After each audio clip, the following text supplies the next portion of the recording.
কিন্তু সেই ক্ষতি পুষে না উঠতে কিন্তু আবারও এক আকস্মিক বন্যার মুখোমুখি হয়েছে এই সদর উপজেলার বেশ কয়েকটি পরিবার। তো আমরা দেখেছিলাম যে গতকাল দুপুরের পর থেকে হঠাৎ করেই এখানে পানি বাড়তে শুরু করে এবং এই পানির তীব্র স্রোতে আমি যেখানে দাঁড়িয়ে আছি সেটি হচ্ছে ঝিনাইগাতী সদরের খোলকুড়া গ্রাম। এখানে আমার পিছনে প্রায় ১০ টি বাড়ি, কাঁচা ঘরবাড়ি কিন্তু পানির তীব্র স্রোতে ভেসে যায়।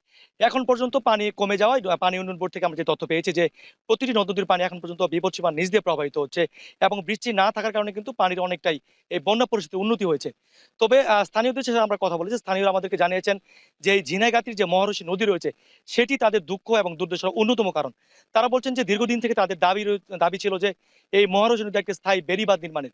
কিন্তু পানি উন্নয়ন বোর্ড থেকে গত কয়েকদিনে যে পরিমাণ জিও ব্যাগ ফেলে শুধুমাত্র নামমাত্র দায় সারা কাজ করা হয়েছে সেটিতে তারা তীব্র ক্ষোভ জানিয়েছেন। স্থানীয়রা বলছেন যে প্রতি বছরই কিন্তু তারা এই আকস্মিক বন্যার সম্মুখীন হয় এবং বিপুল পরিমাণ ক্ষয়ক্ষতির সম্মুখীন তারা হন।